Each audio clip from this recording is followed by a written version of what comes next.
Coming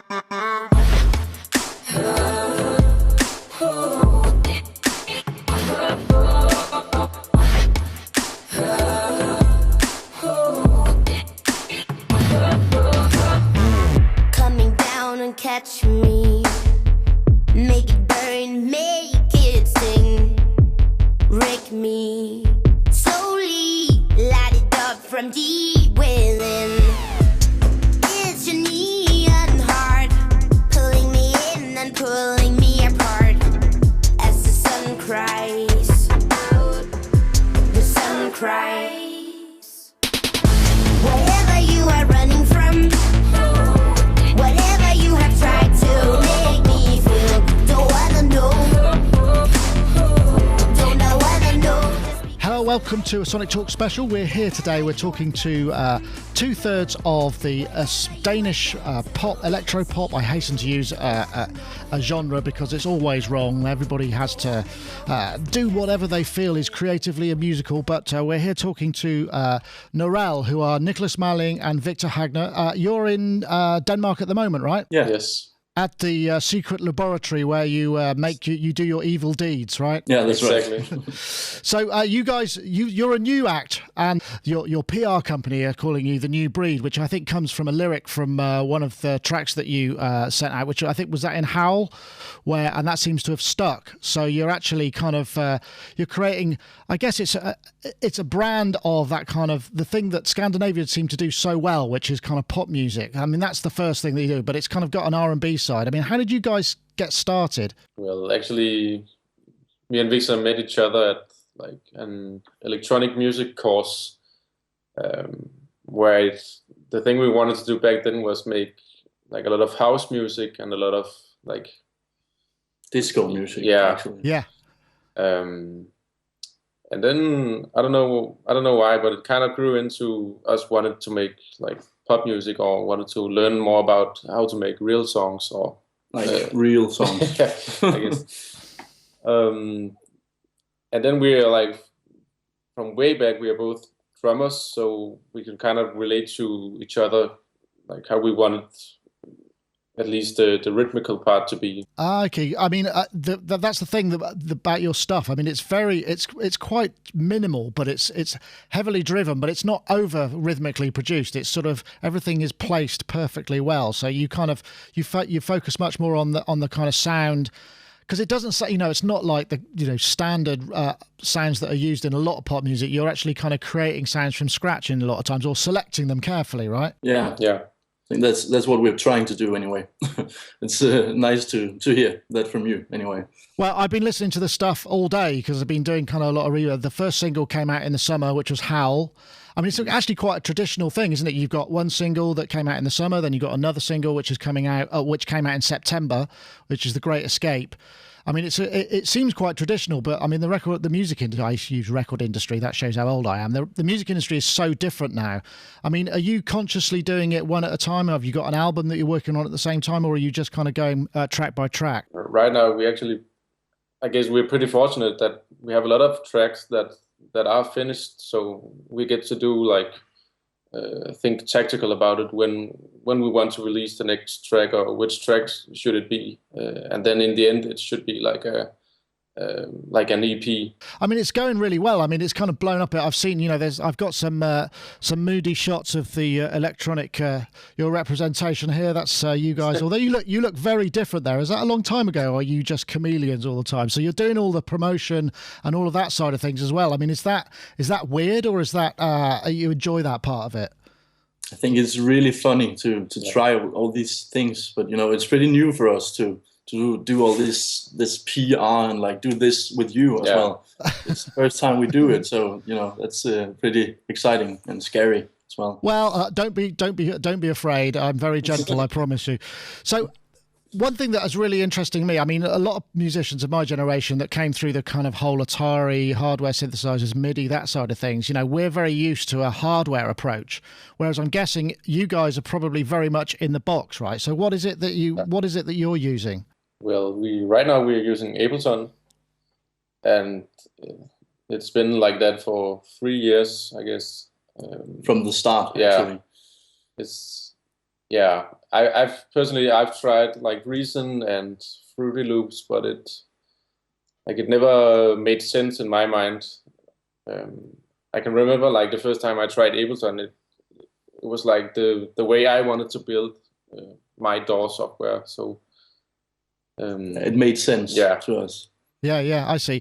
And I guess the other thing is, obviously, you know, a lot of times, you know, what tends to happen, certainly in the traditional kind of producers and the vocalist kind of scenario, is one or other of you is a DJ, but you guys started off as musicians, so you're coming at it very much from a musical background. So you've got that sensibility. I mean, do you find that you're able? I mean, the thing with Ableton is obviously if you're recording, you know, you're recording very linearly, if that's the word. So do you kind of build small sections and then stick them together, or do you have an idea of the song in your head, or do you work with the singer to get the shape of the song right first? How do you approach an arrangement from the germ of an idea? I think we always start making songs in the arrangement view, so we don't make the loops at first. I think sometimes, you know, we make some kind of a chorus and then go from there. And maybe we get inspired by a drum sound or a synth sound or a sample. And, you know, it just builds up from there. And how are you actually interfacing with that? Are you kind of very much trackpad and mouse and keyboard, or are you kind of using controllers? I mean, how are you to get the creativity in there? Because I mean, that's something that I find difficult when I'm working just with a computer. I need to have some kind of musical thing to input the stuff. And what are you using to actually, you know, make the music? We mostly, I guess, we use like just a trackpad and the keyboard, but we always have like a MIDI keyboard connected to a computer, so occasionally you can play the chords or play in the drums and then correct it afterwards with the mouse. Yeah. We don't like have this big setup. It's very simple. So yeah, just a normal keyboard and trackpad and then a MIDI keyboard connected. I guess that makes it very, I mean, you could do it kind of anywhere then. I mean, on the plane, on the bus, you know, whatever. I mean, that's the beauty of that. I mean, many of us get bogged down with lots of hardware and stuff. I mean, in fact, you know, I'm just here. I don't know if that's the Behringer DeepMind 12, which I'm just beginning to review, you know, so lots of people are getting excited about I mean, do you feel that hardware would enhance the way that you work at all, or are you just so used to that kind of in the box mentality that it's kind of an alien thing? I think it was just the way we learned to make the electronic music from the start, that we just used the computer, and maybe sometimes we would record some sounds and in that way, you know, get out of the box and into the box again. If you I see. Yeah, I guess the problem is that for us it has to be very easy and quick, and we don't like our setup is not fit to have like these big keyboards and analog machines. So I guess we wanted to do it if we could have a setup where it was easy to connect and quick to use. And we don't have the room right now to fit a lot of synths and drum machines. But hopefully someday we'll get some nice gear. Yeah, well, I guess that comes later. You know, once the well, I mean, it's hard to make a living out of the music industry, as I'm sure you realise as well. You know, I mean, it's like, I mean, you know, are you finding that you know the success, the sort of media success, the online success, that sort of thing, is translating to other things? Because I mean, obviously, I've seen a couple of shots of you playing at PAs and obviously for performing live. How much are you doing actually live when you're doing that sort of thing? Because I mean, it's very difficult to take a whole setup on the road as well. Yeah, and you know, the music is not made for live music from the start, so we have to make it live somehow. And we really try to play as much live as we can, because, you know, we don't want people to think that we just press play. You know, we're not DJs, we are musicians, you know. I get a sense that there is, you know, that there's a sense of when there is a live performance now, people really want something to be actually happening, because, you know, that whole excitement of the possibility it might go wrong or it might go in a different direction is actually quite important now, especially to the people who are going to go and see the gigs. Yeah. And I mean, like for us, it's always it can be a bit difficult, because a lot of our songs have like 50 different instruments, and then we have to pick something that's important. Important to the song, but also makes sense live. So like the movement of the sound. It's exciting to watch for people or for the audience. And I guess the thing is, I mean, listening to your stuff, it's actually quite detailed. There are things that happen, you know, if it was me doing it, I go, oh, I like that bit, I'll use it again in 4 bars. But with your productions, it's sort of gone. And you just go, oh, that was great. You know, so, I mean, do you find that you want to put a lot of musical ideas and create those sort of sounds which just are very fleeting? I mean, because again, with the arrangements, I mean, modern pop arrangements are much less traditional than they used to be. There's, you know, you get your verse, chorus, bridge, but there's lots of little linking sections and fills and turnarounds which actually make it much more complicated to reproduce and also, I guess, to produce in the first place. Yeah, you know, it's right. I guess it's always hard not to like copy the great details, but I guess it's also something that we have learned while we work together, that you need to be, you know, to hold back the details. It's not like, I guess it's also what keeps people wanting to hear the songs. And there's the other thing as well, because what's happening in production now is so much about the processing of the vocals, and I notice in a couple of the tracks, I mean, it sounds like you're almost using very small loops of vocal sounds to create like lead sounds, or it sounds like that's transitioning. I mean, do you find when you're recording the vocals and you're working on it, because that becomes so much part of the song and the arrangement, that the song itself has to evolve around almost the processing you create for the vocals? Yeah, we try to get some vocals on the track as soon as possible. We can, as early in the process as possible. Yeah. Because we get really inspired by, you know, taking these vocals and making ad libs out of them, or making leads, as you said, and sometimes drums as well. Okay, so you do a lot of post-processing and changing it all up so that you can use those sounds. Yeah. Marie-Louise, who is the singer, Marie-Louise, let's see if I can pronounce this right, Marie-Louise Persson Bjarnason, is that right? I hope that's right. She's got a very distinctive voice as well, which is kind of, it's very unique. It almost sounds like it's processed or sped up slightly. Is that something that you listen for in a vocal sound, or are you actually processing to enhance that kind of flavor? No, actually, her voice is like really, it's distinct, but it's really like, what does it call it? It's hard to make it warm, you know, like you want in pop vocals. So that's a big part of it. The processing in it is to make her voice seem warm. But yeah, her voice is just extremely exciting to listen to from the start, so we don't have to do a lot to it, actually. And you create a lot of space around the vocal as well. The vocal really, I mean, and I think this is something that's been going on for ever since we started to get kind of people listening to music on their phones. The frequency domain of a track, you know, you can't put much in it. You have to kind of restrict the elements, and the vocal has to sit on top. So you almost have to kind of play down the musical arrangement behind it. I mean, is that something that you think you've just instinctively do because you're trying to make it sound like things that you know, or that you're doing consciously? I think it's like it took us a long time to learn that, because we always wanted to put more and more stuff in our productions. It was always overproduced somehow. And also, like the Howl and The Great Escape is actually one of our, like, I guess it's our 2 most overproduced songs, because it's our oldest songs. So like the new stuff that it's coming out now, it would be much more like simple and down. Like I guess the idea would be more clear to hear.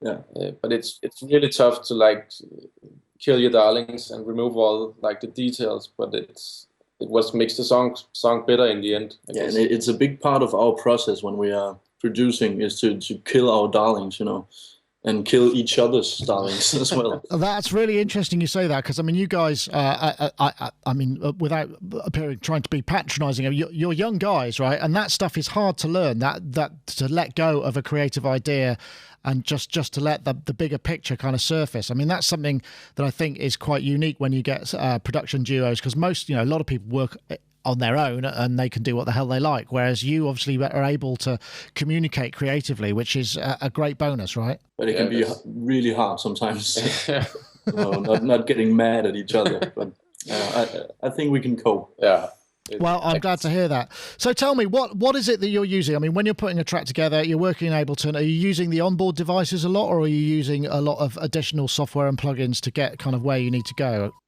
We actually use a lot of Ableton owns software and plugins. I guess it's when you're used to something, or when you know how to use it, I guess it's valuable to do that, because we know those plugins so well. But we also use a lot of external plugins. And love to get new stuff. That's, for me, it's really good for my creativity to get new synths and new drum sounds and stuff like that, because it's like starting on a fresh. When you get in your own way, when you care but calculate. Like in The Great Escape, which is the single that's just out, it sounds like there's some FN log drums in there to me, like old school, the kind of little percussive sequence at the beginning. I mean, are you using those kind of... is that an FM thing that you're using in Ableton? I think actually it's a real rim shot that we made a pattern out of made our own loop, and then tried to like digital distort it. So bounce it a lot of times with different verbs and pitch it down and pitch it up again. Oh, interesting. So, I mean, it sounds like you guys spend a lot of time on the detail of stuff. I mean, are you the sort of guys that'll work late into the night on a particular sound like that just to get it right, or do you try and work fast so that the creative juices keep going? I think actually it's both, because I think that's the good part of that we can work together. It's like Niklas is really like into the detail and can use a lot of hours to do stuff like that, and I'm more like I have to, you come in and say, no, that's rubbish, we're not going to use that. Let's go, man, and just make the arrangement and have the overlook of the song. Sorry, I just said we complement each other pretty well, because it's just a fine balance between like going into the sound design and then quickly getting creative and getting chords and melodies down. And I guess it's a great combination. Yeah. So the other thing, obviously, when you're working with a singer, singers have often a nature of being quite precious, and also, but at the same time, there's a real zeitgeist at the moment of vocals being really heavily processed, the auto-tune as an effect rather than as a to fix a problem.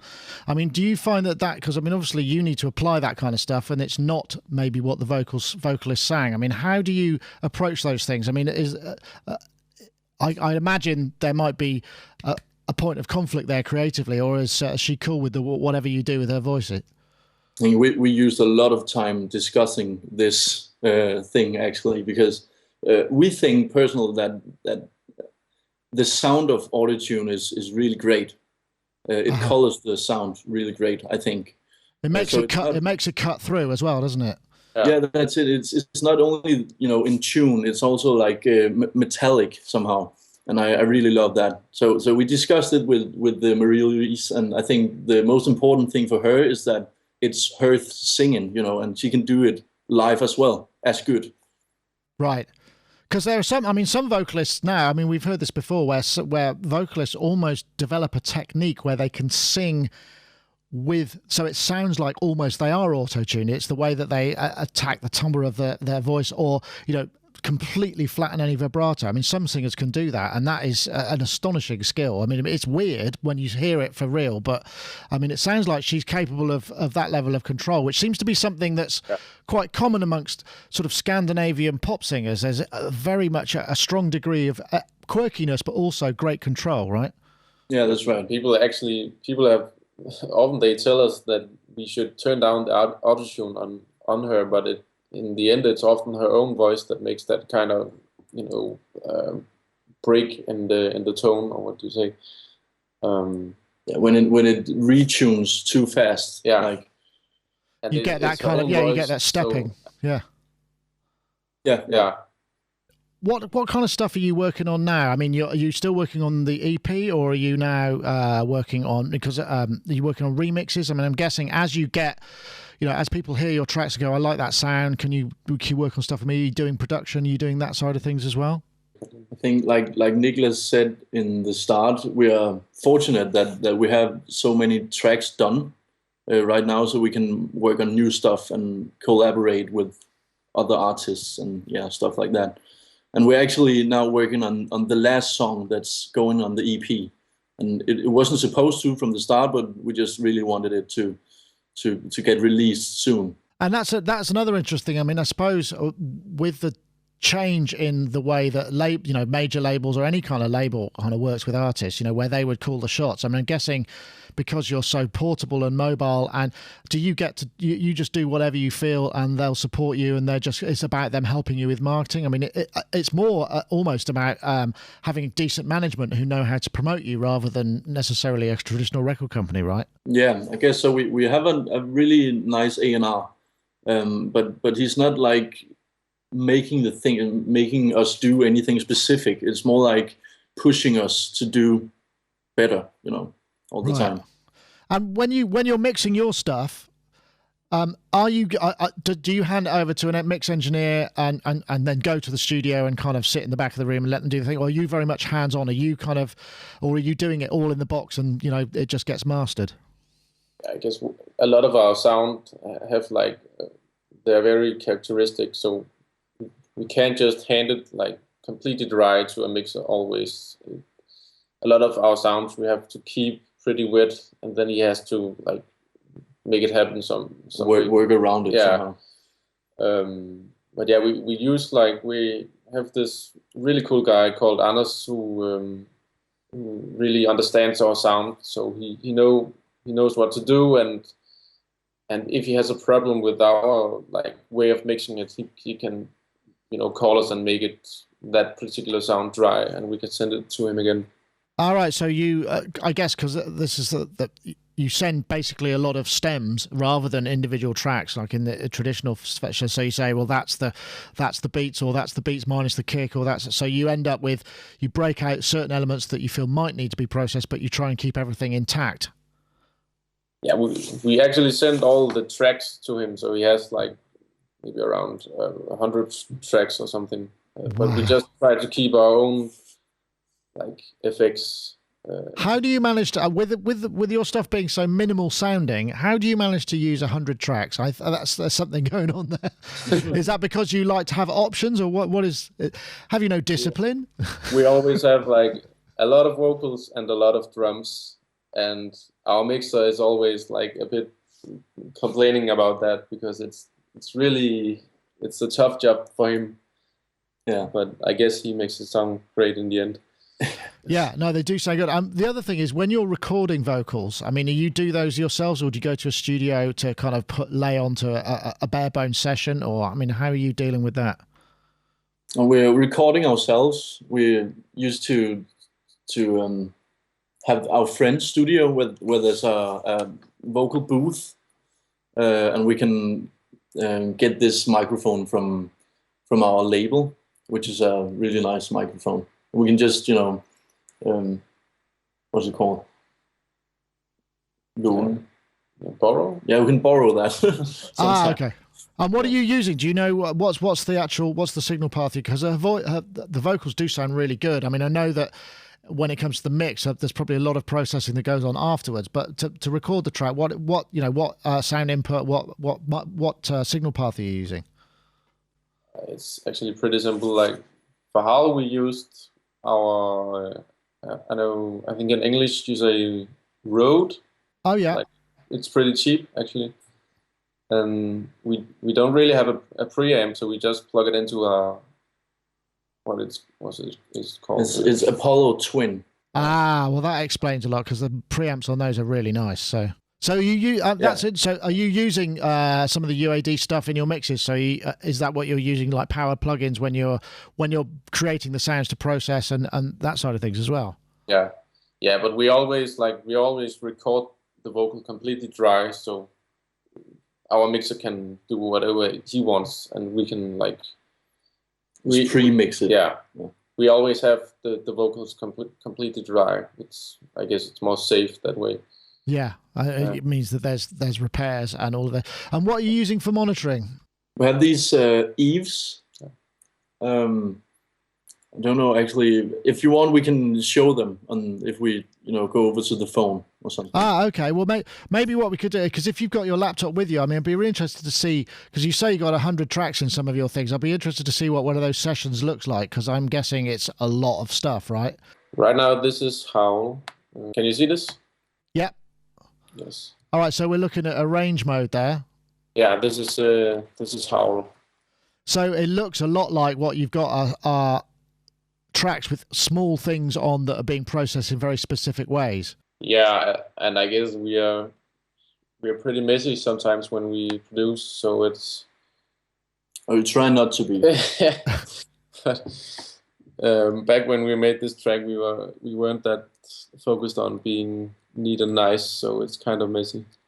So when you do you print all of your effects? Do you like to have everything there rather than running things in real time? Or I mean, do you like to commit and say, yeah, that's a great sound, let's just print that to a clip and put it on the timeline? That depends. Yeah, sometimes we have to do it because our computer it shuts down, or Ableton won't run, so we have to like bounce some of the more heavy tracks. So that's it. I mean, I've noticed there you're using Ableton as very much as a kind of linear, non-linear DAW rather than the kind of grid view. I mean, is that the way you're tending to work most of the time? So you're actually moving patterns around within that rather than making clips and that side of things? Yeah, yeah, definitely. We like to get it arranged as quick as possible, and yeah, we use a lot of automation, so it's just easier to work around that in here. So what kind of, I mean, how many devices are you likely to put in a chain? I mean, do you kind of think, oh, that's actually probably a bit too much, maybe we should remove some of those, or do you just keep going until you get to where you need to go? Sometimes our chains are pretty long. It's actually a pretty long time since we've been in this one, but like it's always when we sample vocals or like make melodies out of vocals, it always gets really long, and we have to bounce it a couple of times for the computer to run it. And sometimes we try to take some of the things off the track, but it's just not the same. Sometimes it's just have to be there, all of it. Yeah, I see. There's quite a lot going on that one. Excellent, good work. And so. I'm guessing, do you feel like you're still developing a sound, or have you got like a set of tools that you can now kind of move forward for a specific amount of time until another project comes along? I mean, how do you approach that thing? Do you just kind of follow your instincts, or do you try not to reinvent the wheel every single time, you're doing something? I think we are always inspired by, something that's maybe in the radio at the time or something, but it always ends up with being something really different from that, and I think that's really positive. No, that's an interesting idea, because I mean, I think very much that when you hear something, how it makes you feel gives you a memory of what it was like that isn't real. So then you try and chase the feeling you had rather than the actual exact sound, and I think that's what gets originality and those new sounds that take you somewhere else, right? Yeah, that's right. And I guess even though you try to copy a song in the beginning, for us it always ends out being completely different. But yeah, I guess it's great to start that way for us, to almost try to mimic sounds or songs. Yeah, and try to see why a big hit, why is it working? What is good about it, and try to analyze it a bit, I think. I'm curious, because I mean, do you think that's? I hate to be stereotypical here, but there is a feeling that Scandinavian nations are really good at pop music. I mean, we've got a long history of it. I won't go back to all the cheese, but Max Martin, for instance, I consider to be an absolute pop genius. I mean, really is just astonishing. And do you think that it's a question of analysing things to a degree and thinking, because I mean, even ABBA used to do that when they were producing. They'd say, we want something that has a feeling like this, or is and it's analysing what has a popularity and what it works. Do you think there's something in the way that that part of the world works that just enables you to approach pop in a different way? I just think that it's important to take pop music serious, because a lot of people don't. They think that it's the most easy thing in the world to make a pop track, you know. And for me, it's the hardest thing, actually. I could see that. I mean, because things have to be very specific, don't they? I mean, sometimes you can get lucky and it'll throw together and suddenly you've just got something that's magic that you didn't know was going to happen. But, you know, I guess you guys work really hard at this and spend a lot of hours trying to crafting what you're doing, right? Yeah, definitely. We're always talking about how to, why that song in the radio, why does it work, or why is it like the #1 song on Spotify? Why do people want to listen to that? So it's something we are always thinking about. Oh, that's interesting. We are following our instincts when we are making the music, you know, but we also want people to want to listen to the music as well. So we have to, you know, to think about that as well. And so I mean, that's interesting as well. I mean, how do you gauge the success or not of a track? Is it just a general buzz about it? Because I mean, charts are really hard to read now because they just that there are so many different specific charts for very niche things, and it's like, well, how do you get a sense of when it's going well? Is it because people are talking about it, or you get interviews, or whatever? How does it work? I think it's about, you know, making something really simple and like intelligent at some point at the same time, you know. So it's interesting to listen to, even though it's really simple. And you just get into the song really quickly. And the other thing that's also cool is as I said earlier, that the thing about arrangements is they've become much more complex. I mean, do you get that kind of pleasure when you go, I put 2 beats in there, or that's an odd number of beats in for that turnaround, and nobody noticed that it was weird, but it still works? I mean, do you kind of get into that sort of thing as well? Yeah, I guess I don't know about you, but I have a lot of personal pleasure in like noticing the sounds we made and like remembering how it was made, but probably a lot of people won't even notice it. So I guess, I enjoy that. And so you say you're both drummers. I mean, how do you approach beats? I mean, do you have a set of your own sounds that you use, or you start with kind of, you know, sample library stuff, or, you know, onboard sounds, and then just tweak and change and process? I mean, how do you tackle the beginning of a rhythm track? We have a lot of very good like sample libraries and a lot of old vintage packs. And we actually used a lot of those. Yeah. And I think it was made for you know, old hardstyle EDM music. But somehow we made it fit in a pop track. So what, like vintage drum machines, that sort of side of things, or more kind of handmade sounds? Yeah, it's often like sample packs called sounds for pop music or sounds for hardstyle beats, something like that.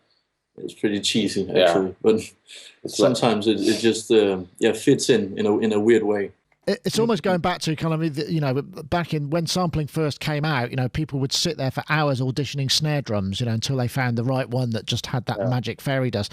I mean, are you finding you're doing the same thing, but because there are so many more sounds available? I mean, you know, is there a point where you think, oh, we've spent so long just looking for that snare sound, maybe we should think of something else that's missing? I like to, like, when I get to that point where, like, you know, if you have to find a snare drum and all the snares you find sound kind of like the same or boring, I like to make like rules. The next sound I hear, I have to make that great somehow. Okay. Yeah. All right. Yeah. That's probably quite a good discipline because, I mean, as we know, I mean, often, I mean, simplicity is deceptive, of course, but I mean, sometimes also creative limitations really help focus the mind, don't they? If you just say, right, we're going to use these things, that's it, and we make something good from that. I guess that's also why it's great to like bounce your sound sometimes, even though it has like reverb and delays on it, because then you're forced to work with that sound. You can't go back. You have to make that great somehow, and I guess it sparks a lot of creative energy. Yeah, there's no easy way around it. Yeah. No, I mean, it's interesting because, you know, back in the day, you know, people had to make limitations of 4 tracks or 8 tracks or however many tracks it was. And in a sense, you are kind of working with those limitations as well, but it's more just down to CPU cycles. You know, if the track won't run because you've got this great sound, then you've got to bounce and commit and, you know, go back. Does that mean that you save lots and lots of versions so that you come back. I mean, are you kind of, do you find yourselves becoming rather like sort of IT consultants sometimes when you're managing all of this data that you have? Yeah, exactly. Feels that way some days. And how do you handle that? I mean, because you must generate a lot of stuff. I mean, do you back up to the cloud? I mean, how do you do that? Or do you have multiple copies of stuff, or are you really living dangerously? It's actually a really big problem for us. We are pretty bad at it, actually. Even though we got this, what is it called? Apple capsule, air capsule. Time capsule. Yeah, if you know that one. Yeah, time capsule. So that'll help. we are always short in space or in like memory on our computer. So we have to keep deleting stuff all the time, and sometimes we just deleting the different, the wrong stuff. Oh man, you guys need to invest in some hard drive space. There's no excuse. It's pretty cheap. I think you're right. Excellent. Well, guys, so what's next for you? I mean, you've got the second single coming out, obviously the EP going. What are you doing now in the run up over Christmas and into the new year? I guess right now we are preparing for the next single. We have to like make some new pictures for that one and also make a video.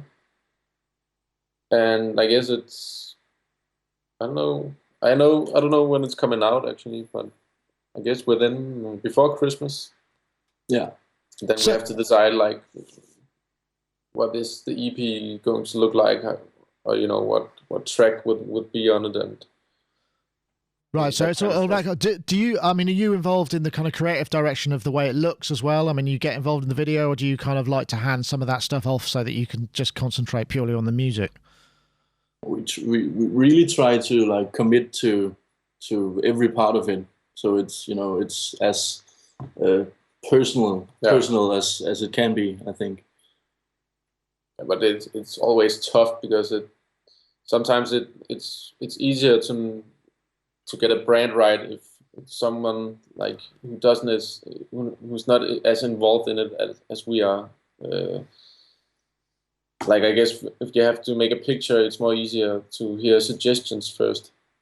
Yeah, I guess if someone takes if someone takes a picture of your face, and it looks great, but you couldn't possibly, you couldn't do that because it would be weird, wouldn't it? You'd be like, "Here's my face, it looks great." But if somebody else goes, "No, that's a lovely photograph, we should use that," it says all of these things. I mean, as you couldn't really do that because it would seem very narcissistic, I suppose. Yeah.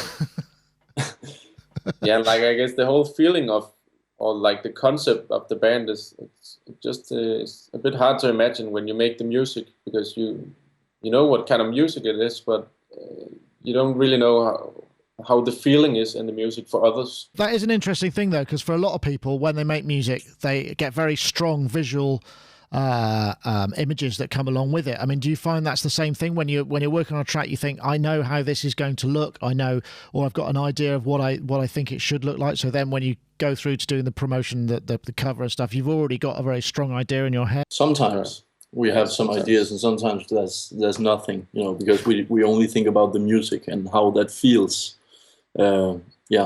In our bodies. Okay, well, guys, I hope things really work out for you. I mean, it sounds like you're on a trajectory. You've got a lot of time to enjoy the fruits of your labour, and I hope you have a great New Year and a great Christmas. I want to say thank you very much for joining us. It's been a pleasure to talk to you guys. So just to reiterate, if you want to check out what they're up to, what's the best place for people to find out about your stuff and the latest single or that? Because I checked the YouTube channel. Because you're such a new group, there's actually not all that much online about you. You need to sort that out. Yeah, we're working on it. So what? Facebook and SoundCloud, I guess. Yeah. Instagram. We are Facebook, doing it out there. SoundCloud. Yeah, so I imagine you probably have to spend a lot of time keeping up your social profiles as well as doing the studio work, right? It's a full-time job. Yeah, it is. It's actually a big part of our working life right now to get better at that. We just got Twitter as well, and we are not that good at it. We don't understand it fully yet. Still learning. Well, guys, thank you very much. That's the last single, which is "The Great Escape," was out. I think it was it was in September, wasn't it? It's been out for a couple of weeks, September the 27th. So do check it out. I mean, it's very much of a kind of pop thing, unashamedly pop, which I think is a good thing because I'm a big fan of pop music myself as well. Once again, Nicholas and Victor, thank you very much for talking to us. No problem. Thank you.